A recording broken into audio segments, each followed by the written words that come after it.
Hello! It's me again and welcome back sa ating podcast, Jorn Chicas and everything in between. So ayun nga, as we all know, ang South Cotabato ang host ng Regional Schools Friends Conference for the year 2026.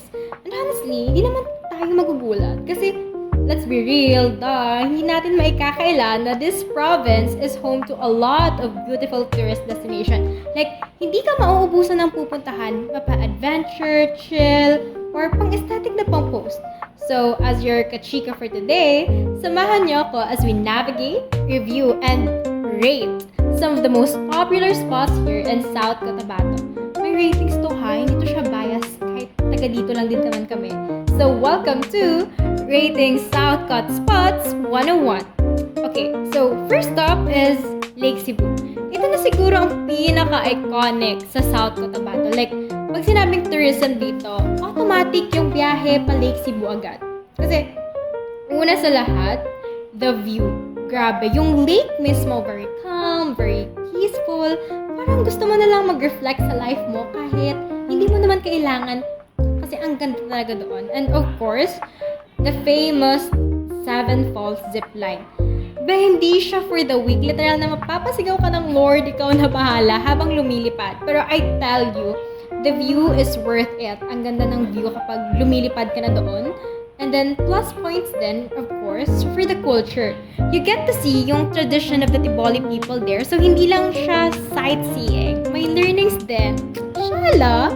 Pero yung downside, to be honest, medyo magastos yung ibang activities. Like, hindi siya pang tipid trip fully.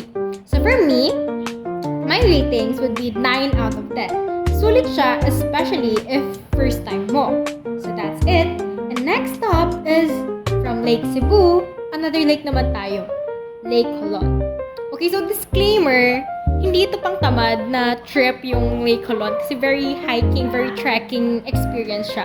Kailangan mo mag-hike bago mo makita yung lake. As in, pagod ka talaga nang makapunta ka sa itaas. Mapapaisip ka talaga kung bakit ka nagdesisyon pumunta. Pero pagdating, people sinasabi nila na wow, worth it ang kakapoy and everything in between. Yung pagod and everything. Because ang linis ng tubig, ang ganda ng view. Parang wallpaper ng windows siya, te. Ganun ka-perfect yung view, te. Tahimik, fresh air, walang stress. Of course, yung hike sa pupunta, yun lang yung stress mo doon. So, if mahilig ka sa adventure, this is for you. I would rate it literal na 10 out of 10. Kasi kahit pagod ka, babalik at babalik ka pa rin. Okay, after that whole Lake Colon trip na yon, doon naman tayo sa for the aesthetic naman. Yung view, yung pa-picture ka lang, pa-cute ka lang. It's no other than SG Farm from the municipality of Tupi. Kung mahilig ka mag-picture, this is your place. Flowers everywhere, parang nasa Pinterest ka in real life, te. Perfect for Instagram, pang profile pic, pang dump, lahat na, te. Pero real talk, medyo mabilis lang siya ikutin. Like, after mo mag-picture, mapapatanong ka na, ano na next? And pag weekend, good luck best. Ang daming tao. So, mga 8 out of 10 siya, te. Maganda, pero pang short visit lang siya. Ang ganda siya siguro, te, pag mag-stop over lang kayo doon. And the next destination na naman sa South Cotabato.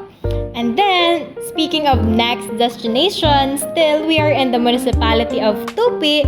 It's the Mabuhay Hot Spring.